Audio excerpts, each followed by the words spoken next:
patience with us being a few minutes late. We appreciate it. Welcome to the Lake Bluff School District 65 Board of Education regular meeting for October 28th, 2014. Can we have a roll call, please? Mark Barron. Present. Leanne Charlo. Present. Julie Gottschall. Present. Richard Hay. Present. Chris Letchinger present. John Morosen absent. Susan Ryder absent. Okay, that's 5. We have a quorum, so we can begin. We are going to start with our Pledge of Allegiance. Pledge of Allegiance to the flag of the United States of America and to the republic for which it stands, one nation, under God, indivisible, with liberty and justice for all. And as we do every week, we begin with the opportunity for public comment. If anybody would like to address the board before we start, feel free at the podium. Also know that we conclude the meeting with another opportunity for public comment, so if somebody would like to address the board afterwards based on something you hear, you will have that chance again. Otherwise, if you're at home watching this, please reach out to us or the administration via our email addresses, which are on the website. So we will begin with a relatively new item that we added at our last board meeting, number 5, which is the addition. We offer the board the opportunity to add a discussion item for either tonight in a limited capacity, because we often don't have the data to discuss a new item, or to put on suggest an item for an agenda in the future. So if anybody on the board would like to suggest an item for discussion tonight or in the future, please feel free. If not, we'll move right on to student recognition at Lake Bluff Middle School. And Mr. Nate Blackmore. Good evening. Thank you. I'm looking forward to, actually, I'm not going to introduce our students. I'm going to introduce our 2 PE teachers who will then introduce our student guests this evening. So, Mr. Dan Williams and Mrs. Doreen Bassa.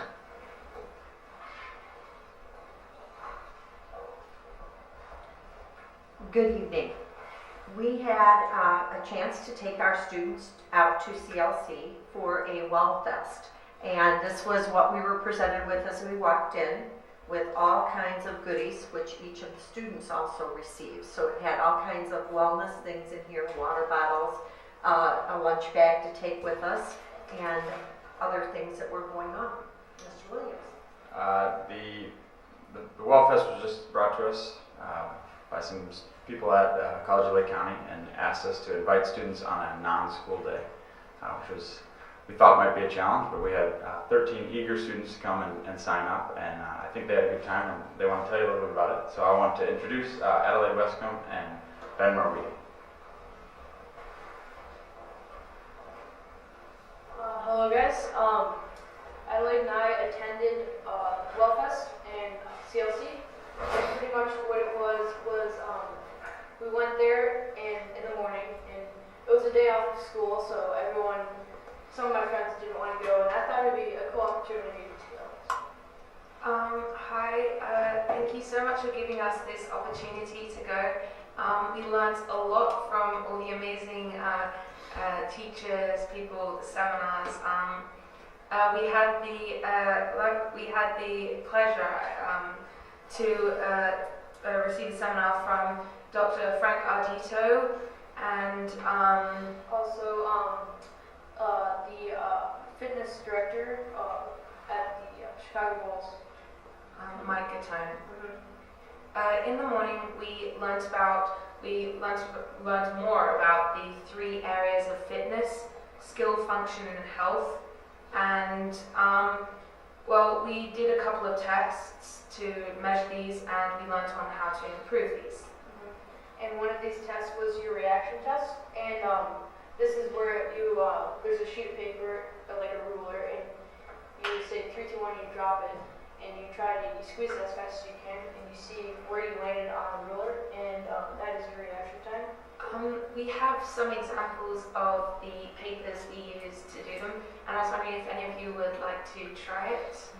Oh, sure, we've got to have a volunteer. Mr. Haig would like to volunteer. You can just sit down. Good. Where should we? If you want to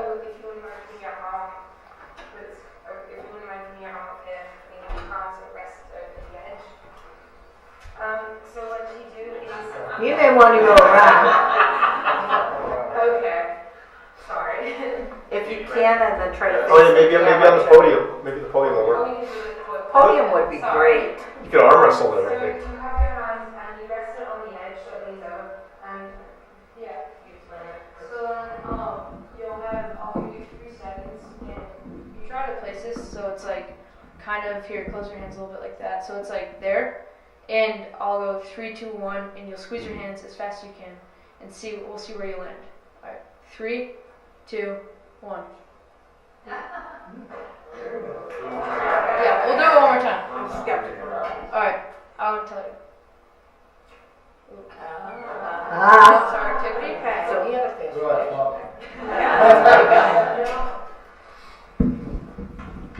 Alright, well, thank you guys for our time here. Thank you for this great opportunity to go to CLC for the Wellfest, and we very much enjoyed it.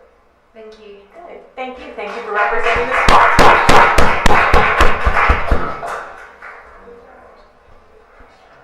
All right, thank you guys. Appreciate it. So we are going to move to the Lake Bluff Elementary School report with Principal Margaret St. Clair. Before our 2 principals present, I do want to make a comment that Mrs. St. Clair needs to head home after her report. Her husband had some very minor surgery on his wrist today. And Mr. Blackmore is heading over to Lake Forest High School where, which kids are presenting over there? Choral kids. So they're going to do their reports, and then if it's all right with everyone, I've excused them to go do what they need to do. Thanks. Good evening, everybody. Here we are again. The months go quickly when we measure it by how often we're at the board meetings.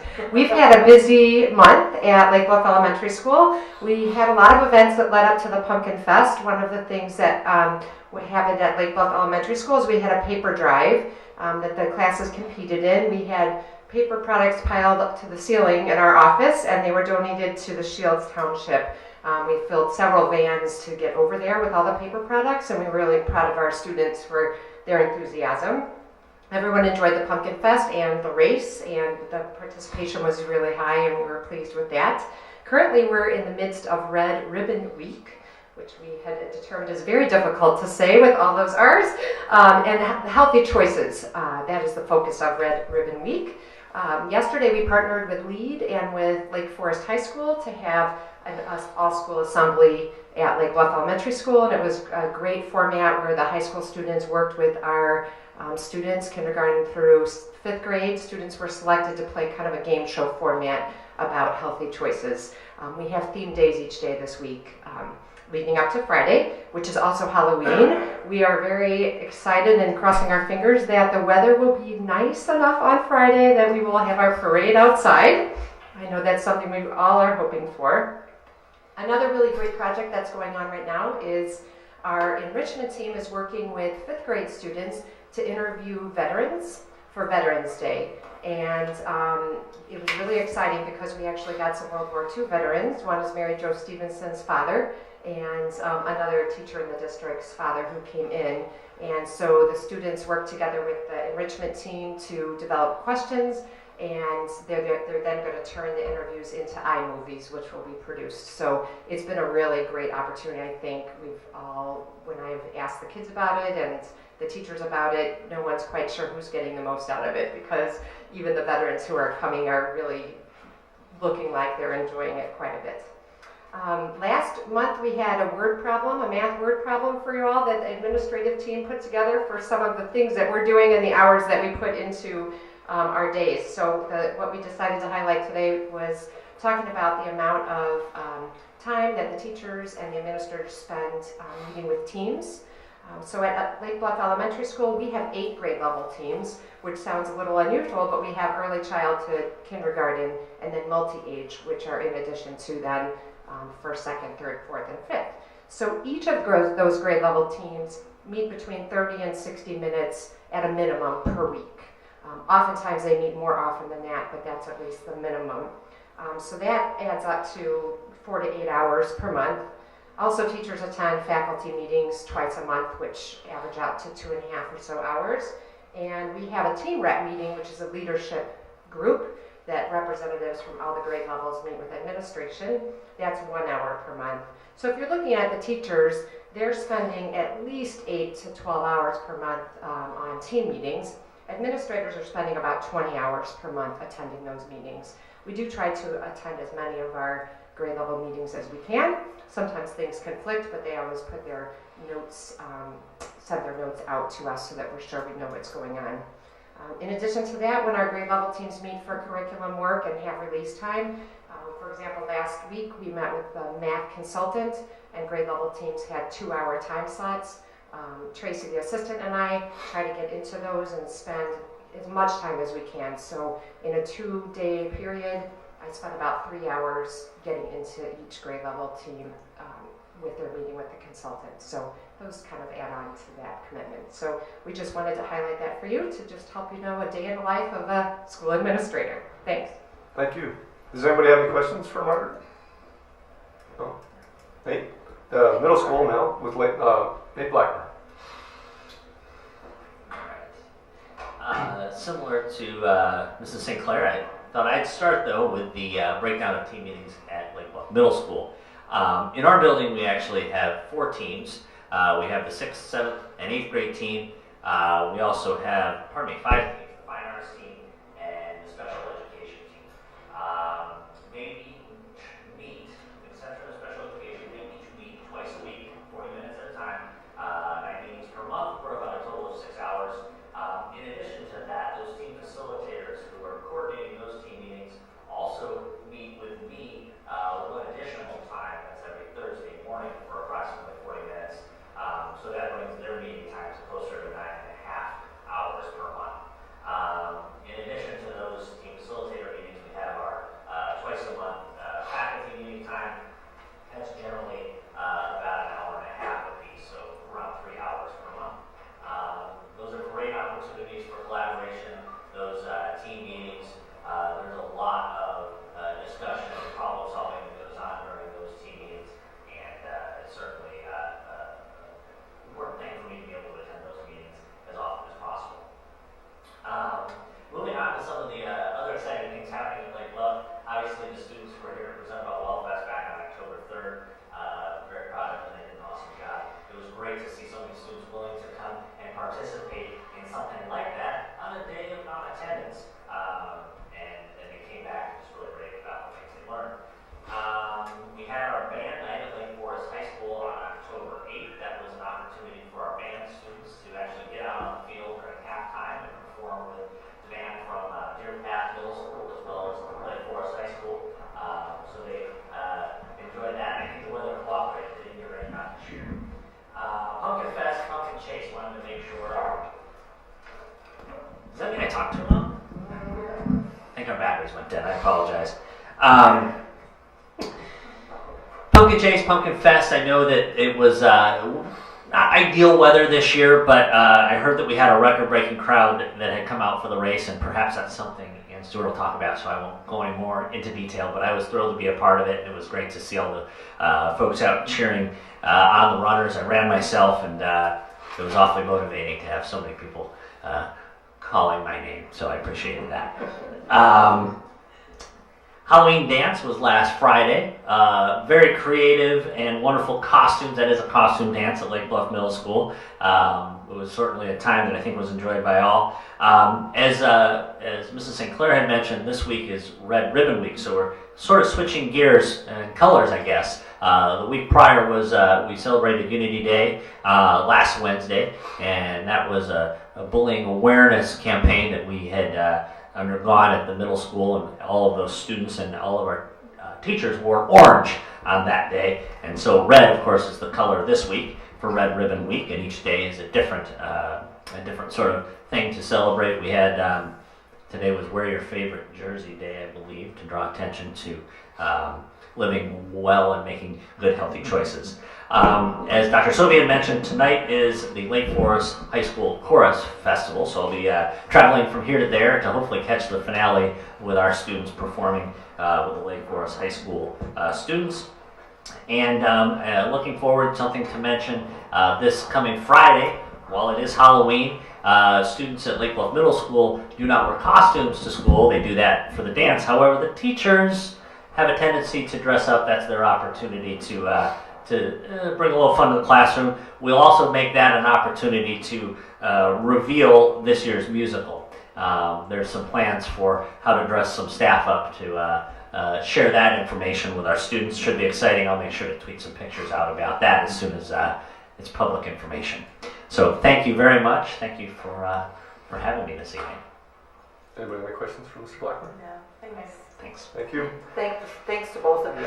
Yeah, thank you and good night. So we'll move on to the PTO report, and Ann Stewart will present.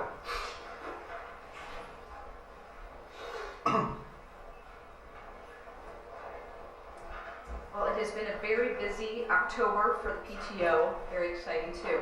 We started off October 2nd with Love and Logic, the first of two sessions. The routine session by Mary D. Perot came in, and approximately 20 people attended that. It was kind of a perfect amount. We had about 10 people in the morning session, and again another 10 to 12 in the evening. Worked out really well. I got good feedback from parents. I took part in that as well, and I did enjoy it. LBS Book Fair was a huge success this year. It's the first time we've used the Lake Forest Bookstore, and we sold $20,000 worth of books in 12 hours. That was up about $5,000 to $6,000 from the most we've ever sold in my experience, and I've been part of the book fair for the last 6 years. 20% of that comes back to the LBES PTO, so now we get to decide what to do with that money. But that was phenomenal. The bookstore folks were on hand at all times. They helped set up, they helped take down, they manned the cash registers. So from a volunteer perspective, it was a real blessing for the PTO folks. Just really outstanding. And now we get to look forward to LBMS using Lake Forest Bookstore come November 1920, yes. And then Pumpkin Fest and Pumpkin Chase. This year there were 820 registrants for the Chase or the Family Fun Run. That is up from 490 from last year. So that is a huge, I have to do a shout out to Rich Martin. He really used all of the social media outlets that he could, being Twitter, being Facebook, and send out MailChimps galore, and it really was so well attended. It was phenomenal. Also, in terms of the fest part of it, the LBMS gym was packed on Friday night. There were tons of people at the kickball game. I think everyone had a really good time eating pizza, watching their kids run around and playing carnival games. The Haunted Forest was also a huge success. My understanding was there was a very long line. It was hard to get through the Haunted Forest because there were so many kids who wanted to take part in that. So really an outstanding month. I do suspect we'll have about $30,000 in profit from the Chase and Fest combined. Again, that would be up about $5,000 over last year. That's fantastic. Thank you. Absolutely phenomenal. Thanks, Ann. It was Yeah, thanks for all your work. Have you personally recovered from the month of October? Most other people did not. All right, we're moving on to the Director of Finance and Operations update with Mr. Jay Kahn. Do you have anything for us this week? You want to just update anybody on the Senate Bill 16 enlightening and entertaining evening that we had that Sure. evening? We attended Scott Drury Scott Drury. is running for office, and he put on a forum to discuss Senate Bill 16. Dr. Sophie and Dr. Rubenstein and I went, and there were a number of local superintendents or superintendents from local districts there, some representatives from the Illinois State Board of Education, and they basically just spoke about the Senate bill, gave some history of state funding, and had kind of a discussion about it, and then opened it up for some question and answers. And it was pretty sparsely attended, but there were some good questions and needed discussion, and it was a good session. So That's it. that's my report. That's it. Thank you. Okay, so President's report. A couple things, three things. No, Director of Student Services. Oh, I already had you checked off for some reason. You don't exist anymore, Kevin. Director of Student Services, Dr. Kevin Rubenstein. Now he'd like to present his report. There you go. Sorry, I don't have anything today. Not a problem. I was asked to talk with all of you this evening about our new web filtering system, which has been giving us some minor issues, but we are working on getting those out. In the past, we used a web filtering system called OpenDNS, which allowed us to filter many things, but not enough to be strong enough in today's school settings. I will leave it at that. We worked with SinglePath, our technology partner, over the last several months to investigate several different options that would provide us with the services that we need. The services that we really needed and that we continue to need right now are things that will allow us to keyword search and filter based on those keywords. So, for example, if I were to search for an inappropriate term in an internet search using one of the district-owned laptops, and then clicked on Google image search under the pass filter, that may not have always been filtering as strong as we would have liked it to. That is no longer the case, and so that is a good thing. The price range for the new products that we looked at in a very, very short time ranged from relatively inexpensive, $3,500 to one that was going to cost the district approximately $50,000 of unbudgeted expenses this school year, which was not a situation we wanted to move into. This evening in the board packet, hopefully you'll be approving the bill for Securely, which is going to cost us $4,760. Securely is a company out of California. They are doing this solely for school districts. And they sort of have the niche market right now. And we've had some minor issues with changeover. Families at the middle school will know that some of our sites have been blocked unexpectedly. And so as our team attempted to problem solve that, and we worked through a problem solving process of pinpointing the issue, all of that other stuff. As soon as we would pinpoint one issue and solve that issue, then we would realize that that wasn't really the issue. And so then we would move on to solving that next one. And so we have it narrowed down to probably, I would say that we are at 98% level of usage, and where we're good in about 98% of the users right now, and still continuing to problem solve and troubleshoot with Securely, SinglePath, and our own staff members to make sure that that is worked through and taken care of. Sounds like an important job, so keep it up. Absolutely, yes. Questions? Kevin, I apologize for cutting you off. Not a problem at all. Okay, now we move on to myself, the President's Report. I want to start out with drawing attention to the Alliance. They have their 25th anniversary reception tomorrow evening at the Lake Bluff Elementary School Media Center. They will have exhibits of past grants as well as honoring past board members. It's a big deal. They've been around for 25 years.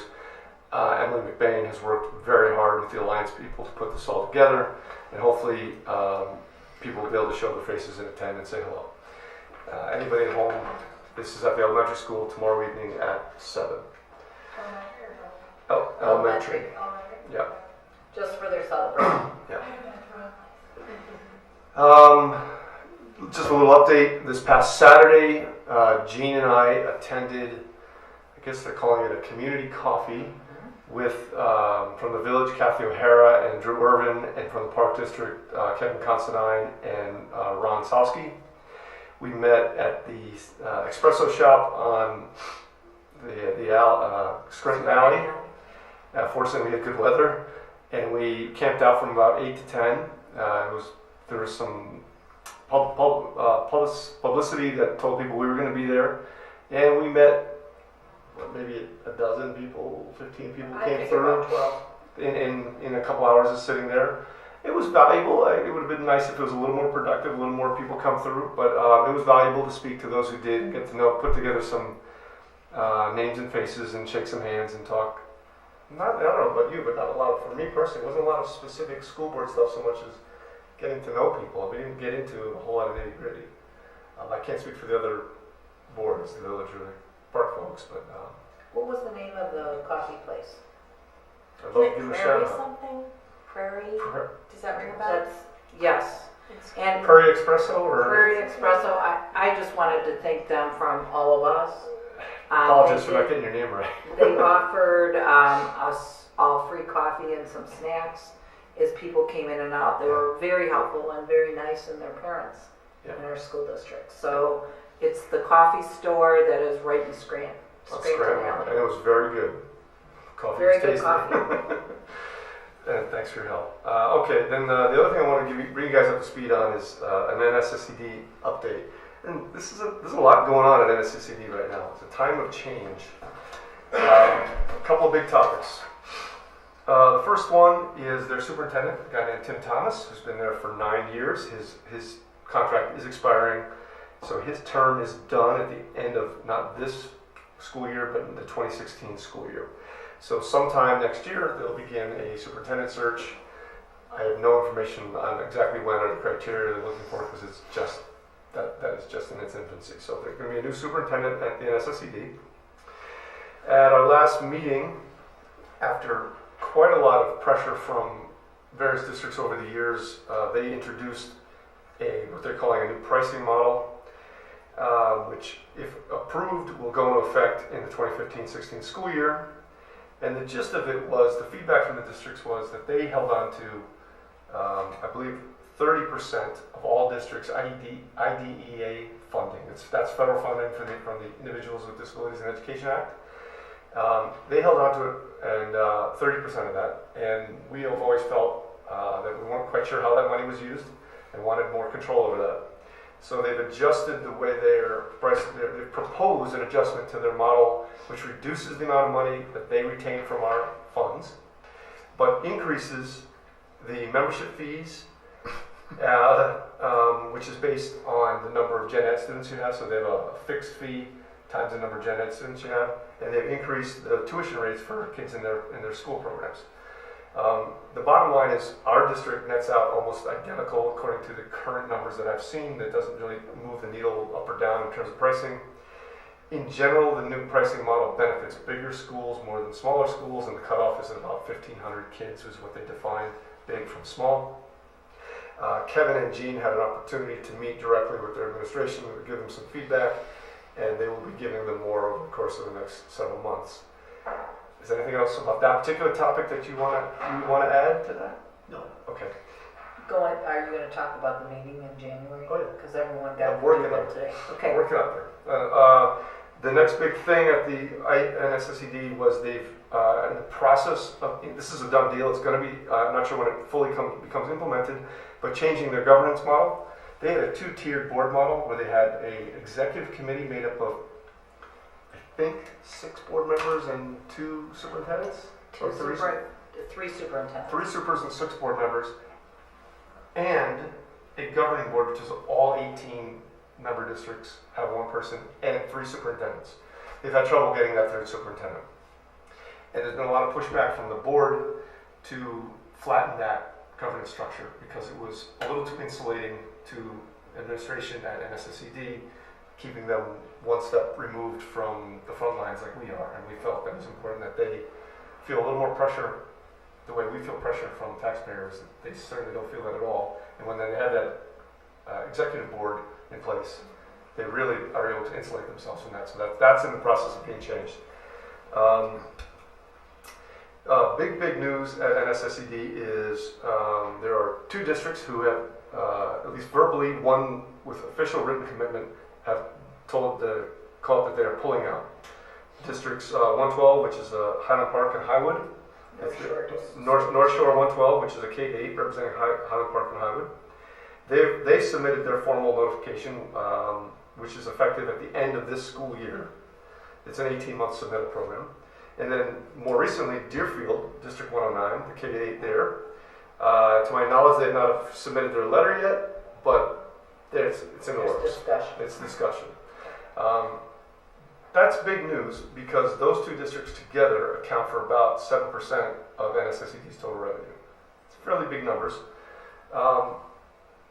The administration at NSSCD has told us they haven't worked through the numbers with including what's going on with 109, but they say with 112 pulling out, it won't affect their new pricing model. Okay, I'm not so sure that I agree, but that's what they're saying right now, and that still is in the works. It's not approved. That leads us to, we will have to actually vote as a board on approving we'll have to vote to approve, to adopt or not, a resolution agreeing with District 112's petition to withdraw. So every single member district has to have approve a petition to allow them to withdraw. And we can't stop them from withdrawing, but if one district does not give them that approval, it creates a whole nother level of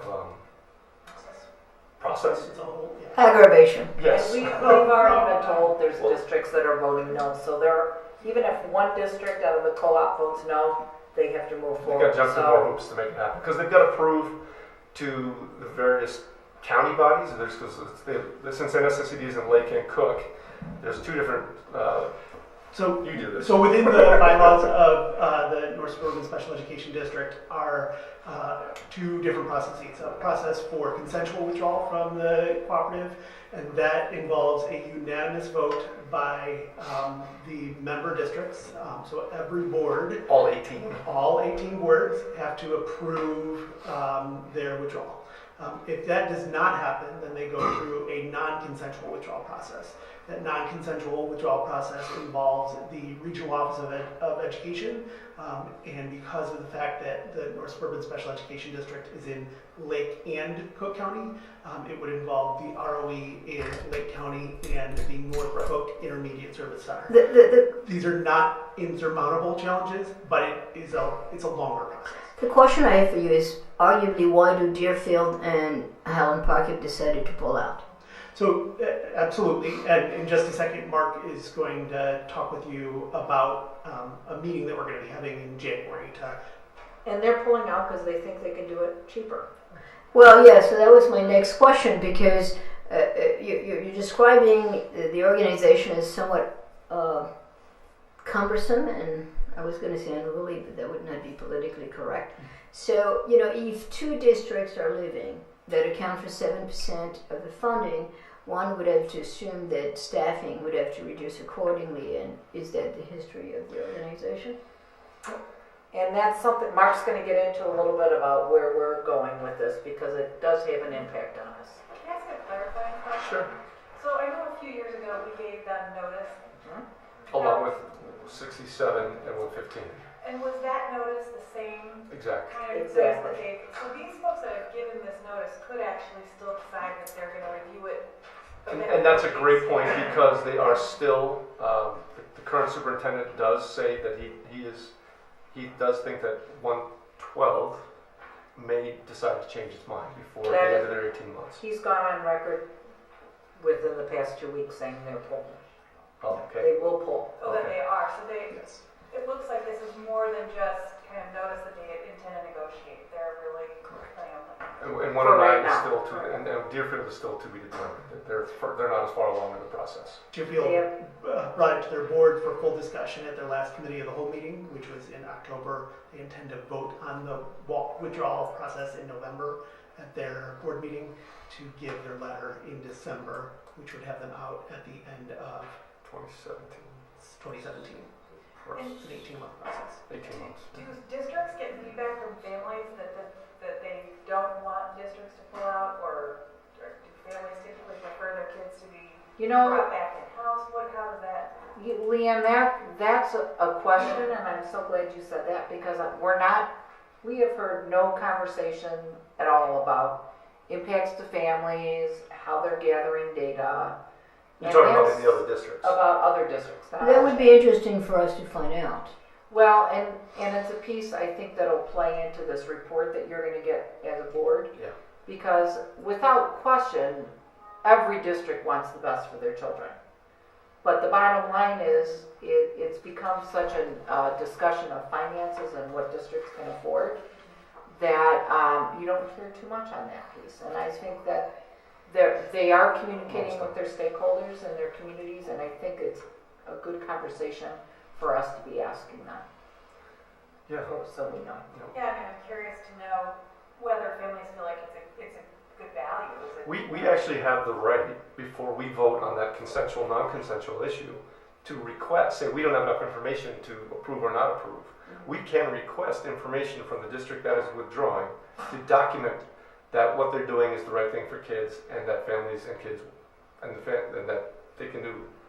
well, That they can do. Yeah, that. but I mean, come on, how can we assess this in any? It becomes No, very cumbersome. it seemed to me that what we need to look at is what impact is this going to have on Lake Bluff, our Correct. school district. And to what extent parents, I mean, kids and parents are satisfied with service they're In our getting. district, Right. Absolutely, and that is the overriding So- question. It's a finance question, but it's interesting to know before you have a finance conversation how committed the people are to having the kids be there. And it's a great lead in. Right. Well, I think there's two elements. And your comments are not answerable at this moment, but they're a great lead into something that Kevin is working on for the district, along with Lauren Fagel, not Lauren, Ingrid Weimer and Kim Kuhn. and at 67 and Both 115. of the other Lake Forest. And they are, and I'm just going to let you explain what you want. That'll apply. So back in during the summer, we were asked to begin meeting to develop some estimates and a proposal for what would happen, what would be the benefits for Lake Bluff and Lake Forest and their two districts staying in the cooperative, and what would it look like if they pulled out? What are the costs associated with that? I think that it is important to look at parent and student satisfaction with each of their programs. Absolutely, that's one part of the equation here, because one of the reasons why NSSED has talked with us about North Shore 112's pullout being a cost-neutral proposition is the idea that 112 students could still access the services just at an increased cost. So for students that we send to North Shore Academy or to a life skills program or that sort of thing, we could still access those programs. And there's a process to go through. As a non-member. As a non-member, it's at an increased cost. So what we are in the process of working through right now with our business managers and superintendents is to figure out sort of where is that cost point. So if we continue to send the same number of students off and we're not a member, do we gain money? Or vice versa. And so we're working right now to figure all that out. And so this meeting that Mark is talking about, that the results of those studies will be completed in January for us to give the official information, and by that point we will have full understanding about what 112 is going to be doing. So we will be fully informed about that. We will have confirmation that 109 has already taken their vote to withdraw, and so it will put us in a good place moving forward. So this meeting is going to be Lake Forest 67, Lake Forest 115, Lake Bluff 65. The doodle that you got from Terry today is to try to narrow down a time. The two districts have shared night possibilities. If you have a problem with the doodle, call me or call Terry. We can teach you. It's very easy. And then based upon where we have the biggest numbers, we'll set the date. And then I'm going to have to work with Lake Forest because each of the entities has to go ahead and do their own roll call that evening. We have to keep our own minutes, but the middle part of the meeting will be shared. And they're using a lot of their study based upon the plan that was drawn up during the time when the last time this district had a letter submitted. So it will be an in-depth kind of presentation to all of us so we can see where we are to start any conversations on where we want to go. And it's time. I'm very proud of the fact these three have all been working on this. There's a lot of talk on the street about co-ops. There's a lot of talk in the state on co-ops. That shared services too, so that it would make sense from it. And there's a difference in, and so that's one of the things that we're looking at is how we could share services between the three districts, really between the two elementary districts, without having to go through the cooperative. So how could we employ a physical therapist, for example, between the two districts without having to pay a non-member fee or a member fee with MSSED? So those are the things that you will hear much more about in January. Good. Okay. So fill out your doodles. Come doodle with me. We just to add on to that, I've had meetings with the other NSSED representatives from 67-115, and we've asked Kevin and his team to also look at it kind of from the other perspective: is what do we need? If you could make the argument that it may be easier to fix NSSED than for us to recreate something from scratch. And to be fair, we need to go to NSSED with a very specific list and say, if you want us to stay, here's what we need this to look like. So they're going to present something like that as well as an alternative, which I think is kind of a balanced approach to, because it's going to be a lot of work if we decide to do this on our own. It may not be worth it just for the hassle factor. Okay. So there's a lot going on. We'll keep you posted as I learn more. That's it for my report. Thank you for listening. And now we move to Dr. Sophie. My report is very short. I just wanted to share that I always offer lunch with the middle school kids as a Bluffer award. And normally that's taken up by girls, and I get to enjoy two girls talking through lunch. And usually at the middle school I don't have to say a word with two girls. It's a nice way to spend lunch. This month I was chosen by two boys, 6th grade boys, who were absolutely delightful, well-mannered, talked a lot about soccer and a lot about their teachers at the elementary school, talked a lot about how they spent their summers. I was very impressed.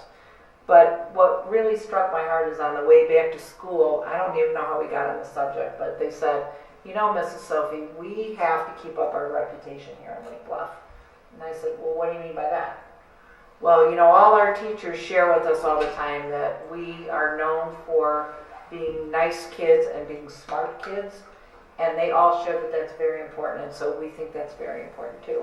So I almost started crying, but I couldn't let them show that because, you know, they're boys. And that's pretty cool. But it was very special, and I really felt like it really demonstrated the Lake Bluff spirit of our children. So Next generation of board members. Right? Gotta get them on that volunteer committee. Yeah. Can you tell us who the boys were? Rocco and Luke. Okay. And they were and their pictures will be in one of my newsletters because I take some great pictures. Very, very well-mannered boys with great stories to illustrate their points. All right. Anything else? Okay. That's it. It's been suggested to me, and maybe there's unless you have a reason for doing it this way, that maybe we allow our auditor to do his piece first so he doesn't have to stick around for the whole evening. Would you be interested? We know we're riveting, but really, I'm sure. I'll try not to bore you. I'll just go over the highlights, but if anybody's got any questions, feel free to ask. If you want to turn to page 1 and 2, that's basically our report, and basically you have a clean opinion, so that these financial statements are free of any material misstatements, and basically you can use them to make decisions. There's two types of financial statements in here. If you turn to page 10, we have the government-wide financial statements, which is the school district, its overall financial position, which includes fixed assets, debt, and it's all combined with all the funds. And on page 10 is basically your statement of net position. And I won't go down everywhere, but you know, your cash and investments are $17 million. Your total fixed assets net of depreciation are $31 million. So you have total assets of $56 million. And then you have your liabilities, your debt. You can see you have your bonds. If you go down, your total liabilities are almost $20 million, which gives you a total net position of $21 million. These statements are a little different than the ones I like because, I mean, this includes depreciation, fixed assets. The other ones, I think, give you a better handle on everything. But if you turn to the next page, it's your income statement. And this includes depreciation and bond interest expense, which is a little different than the other statements. If you look at the final column, and if you go 3 lines up from the bottom, you can see that your net change in your financial position for the year was minus $3 million. What page are you on? Page 11. Oh, here we go. Gotcha. Yeah, if you go, I see. and these are your overall financial statements. The next ones are the ones that I like because if you turn to page 12, it gives you the individual funds, plus it'll also give you the total funds. So if you're on page 12, you can, like the first column is the education fund. If you go to the bottom, the second line up from the bottom, you can see that your fund balance is $6 million, and you can go across to see what the fund balance is for each fund that you have. And you can see that your total fund balance is $9,500,000. And the next statement I want to talk about would be on page 14. And this is basically your income statement without depreciation. This is and without doesn't show principal payments, but it's basically that's the difference between this and the other statements. And there is a reconciling page. Page 15 shows you how we get from this number to the other number. But again, if you go to the bottom, if you go 3 lines up from the bottom, you can see the change in fund balance for each fund. The Ed fund was the big one, where it was down almost $7 million, but that was designed. You paid off. You transferred, I think, about almost $7 million to the bond interest fund to pay down some debt. And actually, you can see that right above. If you go towards the bottom, about 4 lines up, you can see where the transfer out of $7 million that was transferred into the bond and interest fund, and its major purpose was for paying off the debt, for some long-term debt that you have outstanding. So you can see in the final column, your fund balance is the 9.5, and it decreased by 7.2 million, and that's because this does not include fixed assets, but it does reflect change in cash. And since you paid down all that debt, that's basically why it's such a big decrease. The rest of the financial statements, they are important. I mean, you should probably read the footnotes. And then in the back, there's actually individual fund statements where you can compare your budgeted numbers to your actual, and you can, different line items and in total. I'm not going to go over those because there's several lines, but there's more detail back there. And that's pretty much it. Does anybody have any questions? I had one question, but I have to find it here. It's on your page 9.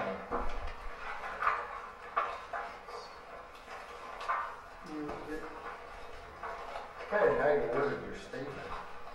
You said our fund balance reserve of 62% is slightly above the target level. Well, according to my calculations, we're like 110% over the minimum, and I'm going to turn that one over to Jay. That was written by the district. So we write these are our statements. They're compiled by the auditor, but we approve them and write the discussion. So that was written by us. All right. So. I think we're quite a bit over our fund balance. Right. Yes. Right. I agree with that. Yeah. And it's a big range to begin with. It's a big range. Even if you took it from the midpoint, we're over twice the midpoint. We know that. So. It's just Well, and I think as wordsmithing. Yeah, I know, we'll do that. And I think that as we move into projections, which is going to be next between PMA and we're going to talk levy, that all will play into that. So it's a good starting point for discussion tonight. Anybody else? Questions, comments, concerns? Thank you very much. Thank you. Appreciate your time. All right, we're going to move back to item A and sixth-day enrollment figures for 2014 in response to Mrs. Charlot's question last week. And I do believe that that's it. Kevin put this together, Kevin, so if you take a look at the enrollment figures, we've done them kind of a different way. I'm going to turn them over to him in a minute. A couple things that I'd like to point out. First of all, when we report enrollment, we will always be reporting enrollment based on the sixth day. That way, we always have accurate data for the public, and we're always comparing apples to apples. So I think that's a really important piece. The rest of it I'm going to turn over to Kevin and see if any of you have any questions. Okay. Before we start? I'm sorry. She actually said what I was going to say, so I will be happy to take any questions. I mean, okay, what is of interest to me is when you look at the overall statistics, because ultimately overall enrollment is what matters. So is there some way, I mean, there's a big bump in grade 1 between 13-14 and 14-15, right? So what is of interest to me is that do we have past data where we could actually project enrollment in the future grade based on that 100 head count? You follow what I'm saying? Yes, I do. Pattern of people moving in. And when do people move into the district? Do they move in at any age, or is there some particular? Kevin, that will be hit upon in our report from ECRA when we work through that presentation. This is just the immediate enrollment. If you remember, we had mentioned ECRA is putting it together, all of our state enrollment things, so we have the trend data. And then Yeah, but I mean, the problem I have with this, and I know that ECRA is very good with statistics, but our pool is so minimal that, mathematically, I question, I'm not saying I question the projection, but the validity of what they're going to come up with a district that is so small. They're not doing they're not doing projections or anything. All they're doing for us, because the data that we collected is all the enrollment dates were gathered on different days of the year. So basically, like one year they might have done enrollment in February, one year they might have done enrollment in Also, they're reconstituting past data on That's the all sixth they're day. doing. Okay, cool. And that's exactly the problem So we with can do some past projection that are So inside. we have accurate data. Let me point out something that you may not, I don't know if you're considering. Are you comparing the 64 in grade 1 to the 100? Are you comparing this 64 to that 100? Is that the number you think is basing your count on now? Well, that is a big number. Oh, it is. But I think the correct way to look at it is to look at the cohort, which went from 87 to 100, correct? Yes. The kids in kindergarten went up to, first grade you had 13 move in, 13. So if I could just talk about that Say for that just again? a second, Yeah, a couple of things. Several years ago, the district had a demographic study done by a professional demographer. Yeah. One of the challenges with the demographic study that was completed years ago, as Jean was alluding to, is the fact that it set a different point in time for looking at enrollment numbers. So the enrollment numbers that are projected in the demographic study, which is currently on our website, because it's the last one that was done, were taken as of, I think the date was February 22nd of that year. So, to report that as the projected enrollment isn't really an accurate statement when, for budgeting purposes and for state reporting purposes, and for comparison purposes, we always report the sixth day enrollment. It's something that every district across the state of Illinois does. That's their common point in time for every district, because if you start on August 1st, you're always going to have a sixth day somewhere in there, and just like that in every district. Does enrollment go up, I'm just asking curious, from sixth day to February, or does it go down, or is there any pattern? It varies. It varies. And do you have attrition? This is what I'm asking. Every year is different. Today, we Alright. received notification that 2 students were moving out of the district, but if I went back in my enrollment records last year, I couldn't have predicted that we would lose 2 students in the month of October. It doesn't really necessarily work that way. And so that's, again, why we're looking at the 6-day enrollment figures. Mark is correct to look at the cohorts, so 87 to 100 and 64 to 67 would be accurate. But you can see that within the grade levels, there is a great deal of variance in that class that's now in 2nd grade at 67 and the classes that surround it.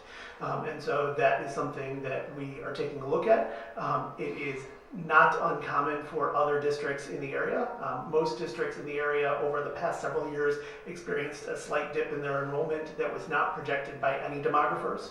And so we are sort of taking that into account. And you can see that in our other classes that the numbers have been more than made up for. So the couple things that I wanted to point out again, one is the study that we're doing right now is just pulling together the state numbers so that we have accurate data. In going through past history, every year had different amounts, and so it was somewhat frustrating. It's easier for us to just rely what was reported to the state. So once we get that, we're going to go through that with all of you and try to eliminate and pull out any concerns or community questions, because I think there's been a lot of questions on this. One of the other questions I get a lot, so Kevin, maybe you could answer this to us. I'm hearing a lot that our enrollment went up, but that it's all accounted for by the extra preschool program. So maybe you could address that for us today, because what I see is it went from 831 to 869 with only 19 extra students, so it's confusing. That is an increase of 38 students from last year to this year. Last year, if we compare our enrollment in pre-K on the 6th day to the enrollment in pre-K on the 6th day this year, that would account for 19 students. So 19 of the 38 student increase, about half, are accounted for in that pre-K classroom. So even without that pre-K classroom, we would still would have seen an increase in enrollment. 19 kids is a lot in a small district. Absolutely. So, And I think that's good to point that out, because I know in the chat or in the community, there's all this speculation about whether we're gaining students, we're losing students, and so if you just were to look at, just the raw number and not kind of focus it on the addition of the pre-K. Correct. I have been following other board packets and other enrollment reports from around the state, and especially around the area. We are one of the only districts that I've seen that has increased their enrollment this year. Most other districts are still falling off or leveling off. And that would correspond to the data from the census too. That is, which is interesting. Now they should align, right, Chris? What? Shouldn't they align? The two should align, correct? Not necessarily, because there's a function of the age of the population. Okay. So, and there's turnover in housing, so there's that element. Correct. And so what, I think that Lake Bluff was relatively long in the teeth of the population, and it's starting to turn, I'm sorry. That's a technical demographic term. Yes. Technical term. That's exactly what that demographer said. Because we're a small. It's difficult because there may be also, outside stuff like, AbbVie versus Abbott and Correct. layoffs and Correct. stuff like this, and all of that play. The economy hit many North Shore districts very hard for exactly the reason that you're saying. So the families that were living here, who typically would have sold their house when they turned 60 or 65 or when their kids moved out, were no longer able to move out because they were underwater. Or there was no buyers. Or there were no buyers. Now, there's enough of an increase in buyers. That's the first thing. And the second thing is that, again, in a small district, you're going to be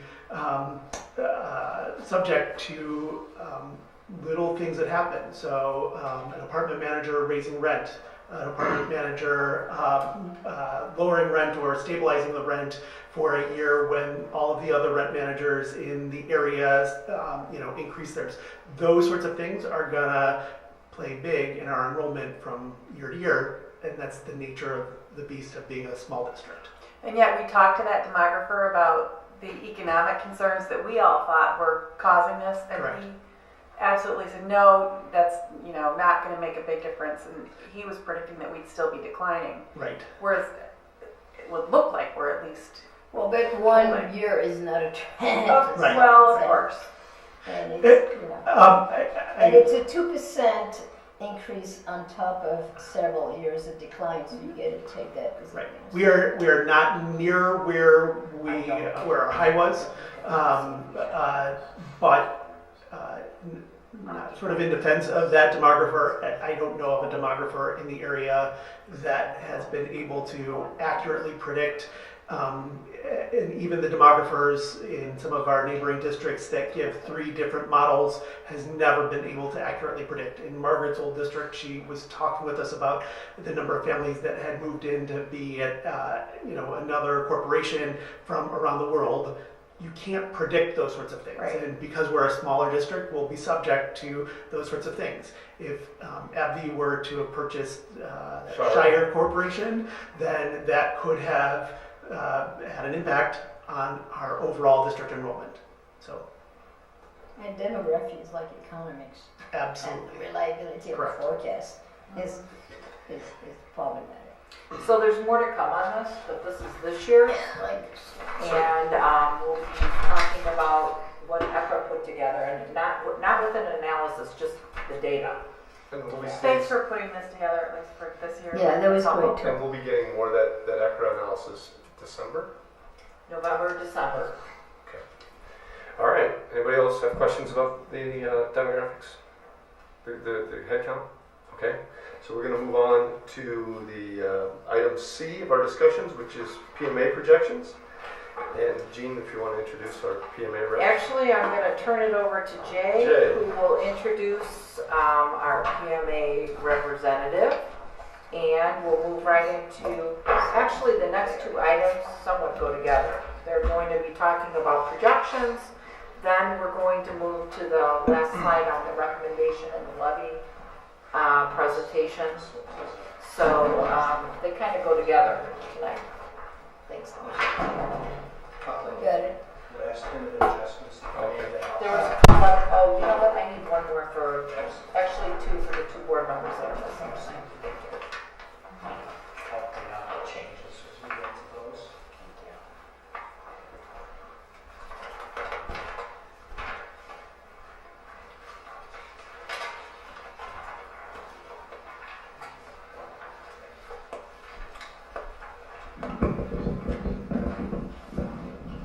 So Howie Kraus is here from PMA, and Howie has an outstanding reputation in the financial planning PMA arena, and I know that he and Jay have been working a lot in discussions between the 2 of them. And I'm going to turn it over to the 2 of you. We're glad you're here tonight, Howie. Thank you.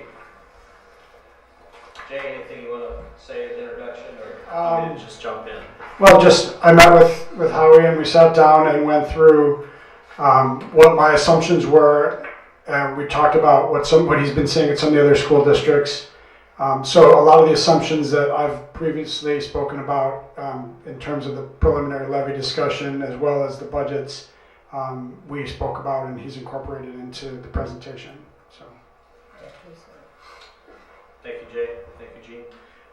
What we'd like to do tonight, the basis for our projections going forward is the FY15 budget. So we have information through the annual financial report that your auditors just presented as historical information, but we're looking with the set of assumptions that Jay referenced moving forward. Our caution with the projections, when we look at 16 and 17, they're probably pretty close. As we get out to 18, 19, and 20, those projections built upon projections, it's more of the trend of where we're going. And we'll talk at least a little bit about the couple of major both revenue and expenditure assumptions that dramatically impact you as a district. For example, because we're looking at the revenue side on the board there, 89+% coming from local property taxes. So the single biggest factor to consider in terms of revenue is the consumer price index. We know that when you do your levy in December, when you approve a levy in December, that the maximum for the extension under PTEL plus new property is 1.5%. That was the consumer price index that came out last January. We are looking at a CPI right now that's running a little bit better than that, but not quite at where the Federal Reserve would like it to be at their 2% target. The other portion here that we'll talk about in some detail is general state aid and other state revenues. So that looks about 7% of your revenues are coming from the state. The general state aid portion, of course, because you're in the flat grant, means you simply get $216 for every student who shows up on an average daily attendance basis. The other state are those categorical payments for those mandated programs that the state is to reimburse at some rate for. That includes transportation, special ed reimbursement would be the two biggest ones for your district. A small amount of money from the federal side. Let's see.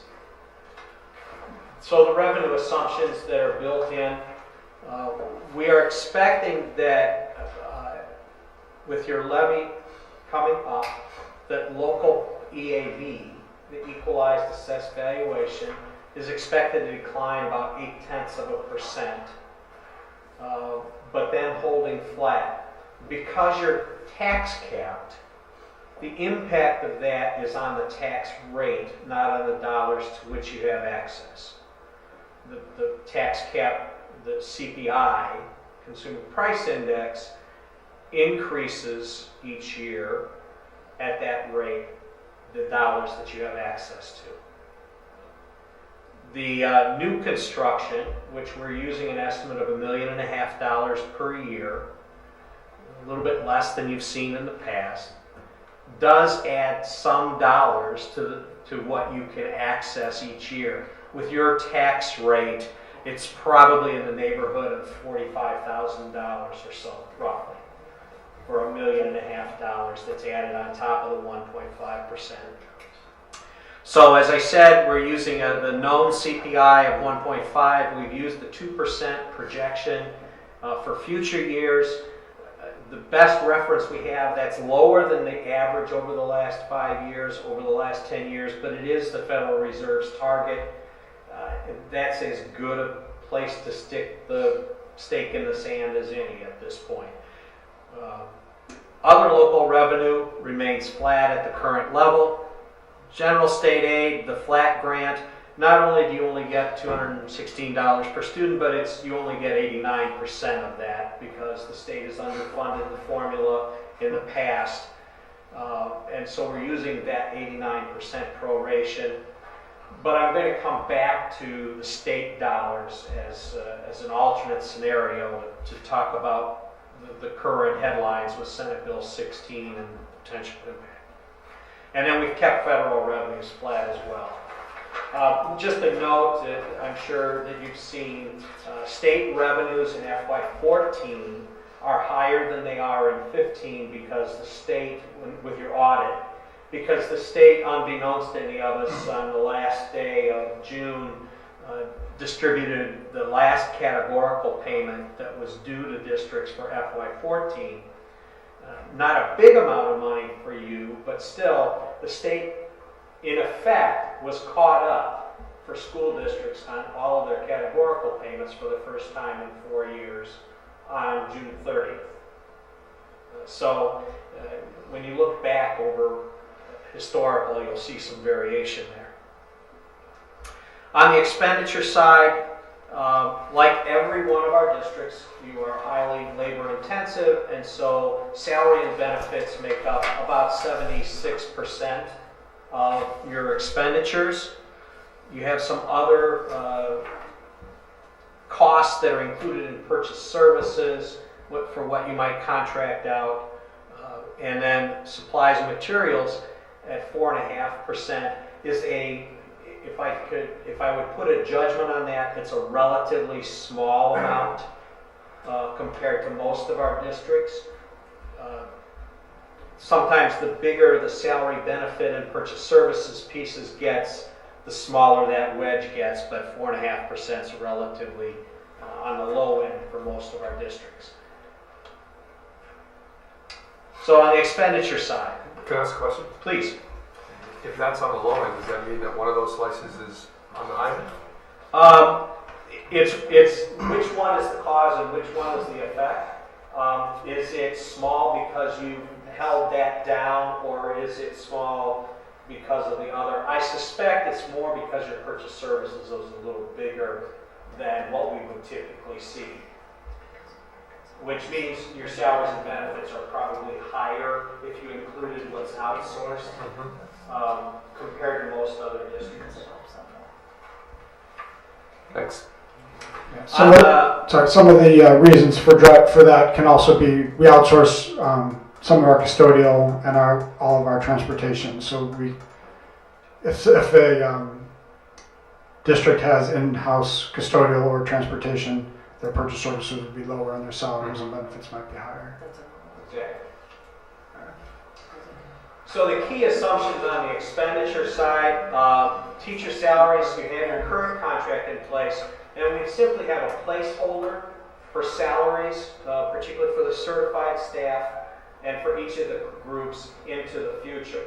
And those are subject to negotiation. So one of the uses of the projections as you move through is to be able to quantify the costs of various changes to the salary structure for any of your groups. All other staff are listed then at 2% annual increases.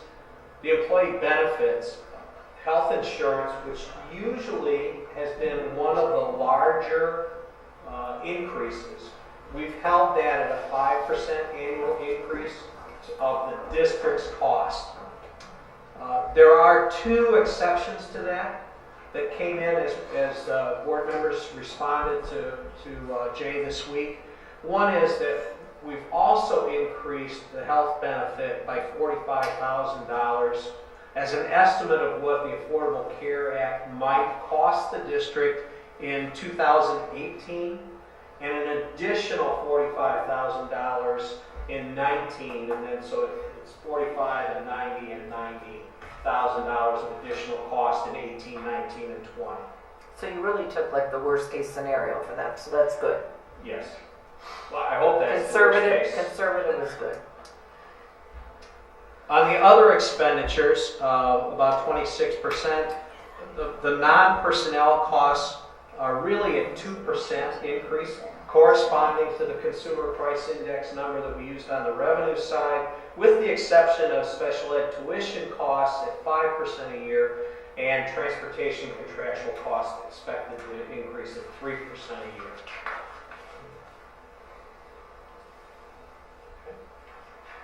So Howie, that might be something in the future based upon some of our discussions with Lake Forest and the special ed thing that you were here to hear us. Yes. That 5% might look different a year from now. And Why is it 5%? I mean, why is it basically twice the number that you have for annual increases? in my experience, there's typically two reasons, and depending on NSSED, I wouldn't tell you which one is more predominant. But the first thing is that students who are placed out of district and out of NSSED's programs tend to have higher increases in costs because of the intensity of the programs to which they're outsourced. A residential placement or very therapeutic, those costs tend to go up more than A typical a classroom. typical student cost would. And second, there's sort of typically with co-ops, there is, I don't know how to say this delicately. Lack You of don't need to be accountability. They tend to go up, the co-op costs tend to go up faster than the cost for the students in, which is one of the typical reasons why districts look at and review, is a co-op an effective service model for our particular district? And again, I don't mean to pass any judgment because I'm not close enough to that. Gotcha. The other base model assumptions in the base, and we're going to talk about a base and then 3 scenarios beyond that. That there were no legislative changes to school funding from the state, and so or to the property tax extension limitation tax cap. We're going to discuss the implications of Senate Bill 16 as it's currently floating around in 2 of the scenarios.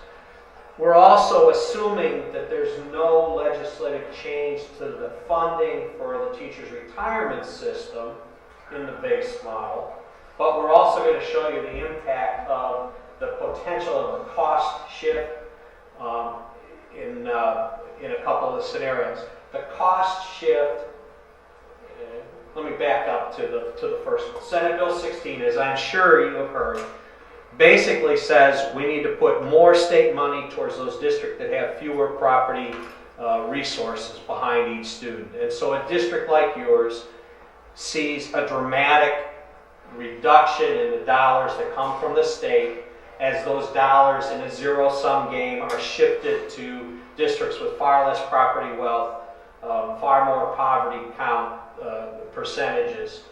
And so in the scenario of looking at this Senate Bill 16, the last model that the State Board of Ed put out a couple months ago now said that Lake Forest might lose as much as $440,000 of all state funding over a 3-year period. And so that's what we've modeled in the scenario that will come up in a few minutes. The cost, You please. mean Lake Bluff? Lake Bluff? Yes, I'm sorry. I've been talking to Alan all this for the last 3 days, so I apologize. The dollars are like the district. The cost shift is the concept that I would tell you, in my opinion, is going to happen, whether it's this legislative session in the spring or a year from now, in which the state, because it can, constitutionally and because it has the power, will shift some of the cost of the teacher's retirement system for current employees from the state side of the ledger to the local district side of the ledger. This came up a couple of years ago, prior to the pension reform legislation that was passed, when the speaker pulled out of conversations that came up with their plan. The concept there was to shift about 0.5% of your certificated salaries. That 0.5% for you would be about $42,000 to $43,000. So instead of the state paying that $42,000, the district would pay for it in the first year. The problem is that the second year it becomes $84,000, becomes $126,000, and so forth, until the district's portion goes up somewhere between 6 and 8% over a period of time. And the most common scenario that was discussed was 0.5% a year. And so we're going to show that in a scenario, and then we're going to show what hopefully is worst case of combining the two. And those are the additions to the packet from what you saw earlier in the week. No added cost beyond that $45,000 and $90,000 in the base model with the $5,000 increase. And so the next set of tables are really looking at it by fund. The critical number is there in the middle with the surplus and deficit. When you have transfers from a fund or outside of your operating funds. And in this case, we're talking ed, operations and maintenance, transportation, IMRF, and working cash. So money that's going to either capital projects or to debt service are coming out as transfers. And then down at the bottom, you see what we anticipate based on those projections, the fund balance by fund to be, and at the bottom, what your percentage of fund balance to revenues or to expenditures is, and the number of months that represents in terms of fund balance compared to expenditures. So Howie, one of the things, and we purposely didn't have you run any projections on them because we don't have the full direction and it hasn't been brought to the full board to be vetted out yet, but there's a good chance we'll be looking at renovations at our middle school, say for instance capital projects. Once we have a set plan for that dollar-wise, I'm assuming we could take this exact projection and just run it with the cost. So say for instance, the last number that was given to us by Plant Moran on August 26th was 4.2 million. Okay? So you could just take this whole projection and run it, and Yes. that would be just a different projection. What we would do is ask how much you would spend in each of the fiscal years and from which fund you would spend it. We would show it as most likely to be able to separate it. We'd show it as a transfer to capital projects as opposed to a direct expenditure. And that would probably help with your operating expense per pupil calculations on the audit as well as your financial profile score. So let's suppose that 4.2 million was going to be spent in 18 and 19, and we would spend $2 million in 18 and 2.2 million in 19. That's the transfer that we would add to this model, and it would reflect that in the fund balances by fund and in the aggregate for your operating funds. Okay. Okay, just to caveat for people who watch this later on, in case they miss it, we're not saying we're spending $4.2 million. We're talking about a scenario that may come up. We are involving the community in a facilities discussion about the middle school, and those meetings will be starting. I saw your email today. November 13th. Going out in November, where they'll begin a discussion including lots of people in the community. So there's no commitment to a dollar amount. This is just a what if that we're talking about right now. And that was the last what if. In much the same way as you get into negotiations, the scenarios have multiple utilities for the district to cost out packages and proposals and alternatives to see the relative impact to the base of changes in those assumptions. And then we have operations and maintenance, transportation, which you see is running a little bit. Yes, I please. just have one question. In all your schedule, the revenue, go up incrementally. In the case of operation maintenance, you have a sort of $150,000 drop. Am I missing something in 2019? As it currently sits, and the adjustment that we would make, and the same with transportation, the primary issue there is trying to identify. Let me back up slightly. We are assuming in each of these cases that you would levy to the amount to which you have access. That it would not be an abatement or a defeasance situation, but that you're accessing all of those dollars.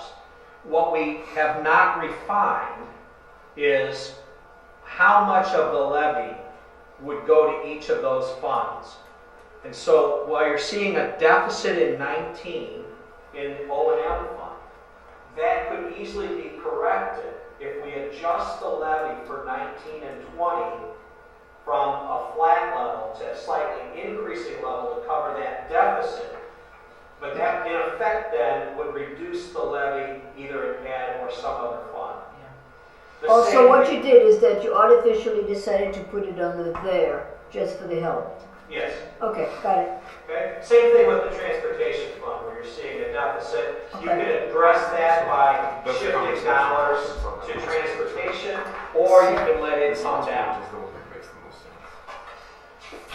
With the O&M fund, we still have a positive balance, and so it's really policy direction from the board over a period of time. Where do you want fund balances by individual fund to be, and how would we adjust? So, just to be clear, earlier you started out the meeting by saying the projections, I don't know if weaken is the right word, over time. It's probably also fair to say that the more you drill down into the detail of individual funds, the projections are more weak than if we look at the aggregate of all the funds together. Yes, very much. And in this case, when you are 89% local, the single factor is what your targeted dollar amount in the levies in those funds would be in those out years. And we have a fair amount of discretion as to the amount of money that can be moved between funds year to year, if I'm not mistaken, yes, to account for what we need to take care of. And it doesn't take into effect the choice to transfer dollars from one fund to the other. In this case, it's just taking it out that rate. So when we get through the individual funds, we come to a baseline projection for all of those 5 operating funds. You see again in the middle that revenue over expense is a surplus. But there are those transfers that we saw from the Ed Fund to debt service. Debt service is not there because those are outside of your typical operating dollars. And so then we're looking at the line at the bottom, the projected ending fund balance and the change over time. And then we show that in a graphic form that looks like this. See the spike in fund balance in 2013 offset by, as your auditors discussed, the $7 million approximately of funds that you use to abate and defease your debt service, bringing you down to your ending fund balance in 2014 as reported in the audit. And over this period of time, with the set of assumptions that are there, you are effectively roughly balanced out through that period of time. There's not a significant change in fund balance from 2015 to 2020. Yeah. Right, based on the current set of assumptions. The ideal situation is we know when the CPI comes out in January, we'll update that. When EAB comes out and the new construction comes out in March, we'll update then. But Gene and Jay have the ability to change any of the assumptions on the fly to say, the board wants to know what happens if this occurs. And we can show you in a very, very short period of time. Now, I'm going to take the last 6 years from 2015 to 2020 and just blow those up because it's a little easier to see than the historical. And again, there's not much change with these set of assumptions between 2015 and 2020. If we now look at the impact of Senate Bill 16, and I think that number on the end there is about $10.2 million. The impact of Senate Bill 16 with that overall $440,000 reduction phased in over 3 years drops that number down considerably. And I can't read it from here. Jay? 8595. So we're almost $1.7 million in change over that period of time. My opinion right now, from everything I'm seeing, and from, for example, the Democratic chairman of the House Education Committee is in the district right next door to mine, and she has said that Senate Bill 16 will not come out in the fall session and is not likely to be in its form if it's called in the spring. that there's more discussion. I understand that some of the local reps up here have said much the same thing, that the current form of Senate Bill 16, is not what we would anticipate ever being brought to a committee or a floor vote. I would tell you though that something will change in funding. I think everybody agrees on the philosophy. It's the implementation that has 800 districts standing in a circle shooting at each other. The impact of the cost shift is not as dramatic. As I said, $42,000, $84,000, $126,000, but there still is a change from that $10 million to if that were to be implemented beginning in 16. And I think there's a reasonable, I'm not the lobbyist, and again, opinion, I think there's a reasonable chance it will be implemented in the spring. I would be almost certain it would be coming in 17, given the status of the pension reform legislation in the courts. I think the legislature is going to be looking for anything then to start to make up that pension gap.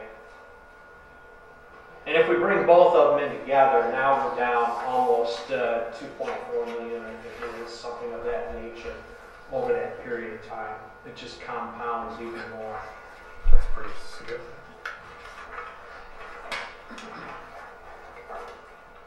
Any questions I can answer? Yeah, I just have 2 questions. And so even It's, probably early in the year when we start to get some feedback from our facilities people about budgets for any work we choose to do at the middle school, we can add this on, layer this on, so we can see the compounded impact of all these different things. Correct. That along with negotiations and like how we said the EAB and when we know CPI.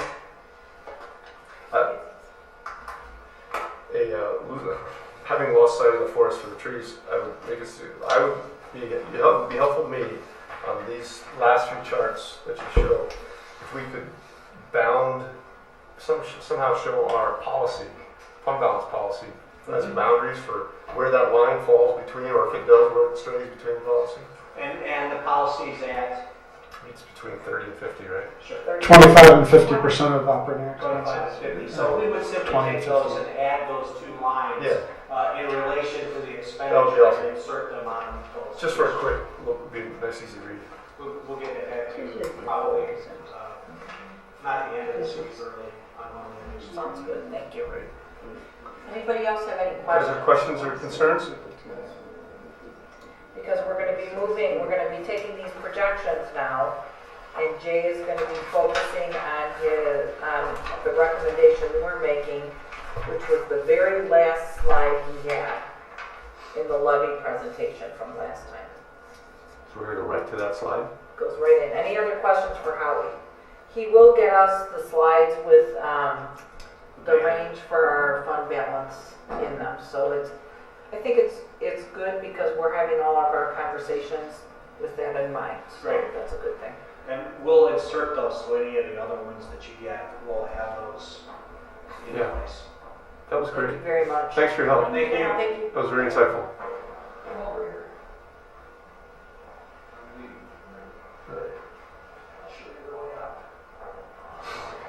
Okay, so now we are moving on to our levy discussion with Jay Cobb. So we're going to go to that last page. Is that where you want us to start? Or?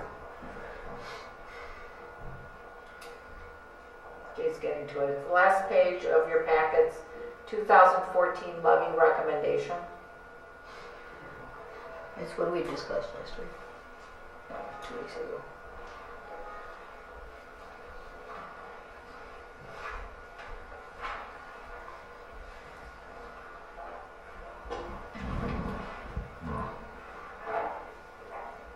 This, so this was, I spent a large portion of the last meeting going through the tax levy and explaining the process and giving some background on both the process, what to expect, and the history of how the district has levied and what that means for our future. this was my preliminary recommendation before I had seen the projections. My recommendation is still the same. Basically, what you saw in the projections was that assuming a 2% net salary increase, which is a fairly modest increase, assuming a 5% increase in insurance rates, which is also fairly modest, that we were just holding steady. So, and that also did not incorporate any of the potential impacts of legislation that Howie talked about at the end of his presentation. So, in the projections, we were levying to the full extent of the property tax limitation law, and that's essentially what I'm recommending here. And this would be a recommendation from the administrative team. Right. So what I recommend is that we would levy using these assumptions for our levy coming up in December, and then you still have the opportunity in March to reevaluate and abate debt service at that time if you felt that you needed less in revenue to support the district for that year and for the future years. Jay, has anything changed between this recommendation page and what you presented last week? This is exactly the presentation from last week, or last meeting. The only difference between what Howie used in his presentation and what I used in my presentation is that I'm overestimating the new property. So in his projections, he used $1.5 million of new property. And what I'm suggesting in the levy is that we take a guess that it's $4 million, because if we ask for the levy with the assumption that it's $4 million, if it comes in at only $1.5 million, we'll still get whatever we would have gotten for the $1.5 million. If we ask for the levy, That is less, we get when it's less, then we get less, and we don't I have understand. the same flexibility to adjust our levy to meet our needs. Procedurally, this is, the board votes on a tentative levy in November. At our November, I don't remember the date meeting, 15th, 16th, 18th, somewhere in there. And then they vote, all of you vote on the final levy in December. So, any questions you have, anything we need to get you, any discussion you may have? And I also wanted to open it up. I know it was a long presentation last time. If there are any questions remaining from that or things we didn't discuss in as much detail as you wanted, or if you have any other need any other answers, feel free to Just ask those questions as well. We vote on it in December. We vote on tentative in November. Tentative in November, then Final in the December. numbers in December. But then in March, we can tweak it. You can lower it in March. You can tweak it. You cannot. You can never extend more than you levy, but you can always extend less than you levy. Right. You can always adjust it down before taxes are actually extended in March. And I do believe that as part of your debt restructure, I have the numbers on my computer. I don't have them in front of me. There was some assumption for some moderate debt service abatement in the next several years. I don't know if it started this year or if it started next year, but it was $100,000 or $200,000 a year in order to try to smooth it out and target a certain tax rate. And that was intentional to try to get it so so it was smooth for the taxpayers and not up and down. Right. And this again is the operating funds only. The debt service tax extension is below, and that's the amount that we owe that would automatically be levied by the county on our behalf because they have our debt service schedules. And that 3-year look-back period is based off the levy, not the extension? The 3-year look-back period is part of the tax cap limitation formula, so it only applies to the limited operating levy, not the debt service levy. Okay, but it's based off the levy, and that's so if we make that tweak in Well, March. it's based off the extension. It's not the entire levy, just the the portion of what we raised that is not going toward the debt, correct? Right, but the 3-year look back looks at what was extended, not what was levied. So Right. if you take the extensions and that's how you calculate what you can levy this year.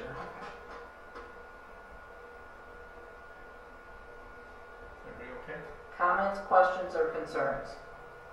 I think what I'm hearing, correct me if We're I'm good. wrong or right, that we bring this back in February. We may have more information in February on some things too.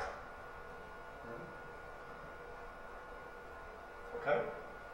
Thanks, Jen. Appreciate it. So this will come back for our November meeting for tentative In approval. December. And then permanent approval in December. Okay, so I'm going to move on to action items unless anybody has something else to say. We're going to start with item 9A, the approval of our state library grant, and either Jean or one of her administrators would give us a very brief update on what that's all about. We see this every year. $750. It's every year, we get some money, all districts are eligible if you apply for it. This year, while we're not mandated to bring it to the board for approval, it's been strongly recommended, so that is what we're doing. It's for $650.50. So- Okay. Do I need to actually read the motion if nobody No. says that? No. I've heard people say okay. Do I need to read this? It's Mark Berry. So yes. By 3 votes. I would like a motion to approve I the don't state need- library grant for All in $650.50 as presented by the administration. So, this second. Yeah. Okay, since it's money, I think we do need to. No, we're getting money. I So would you're still not spending money. I do the roll call just in case. It's 5 seconds. Do it quick. You're good. Mike Berry, Yes. Leanne, Yes. Julie, Yes. Richard, Yes. Chris, yes, John, absent. Okay, motion is approved for the library grant. Okay, item 9B, approval of outdated curriculum materials donation. We have a motion to approve the donation of Bridges 1 outdated curriculum materials from the Lake Bluff Elementary School. So moved. Second. Any discussion, questions, comments, concerns? I just have one question. I read a big article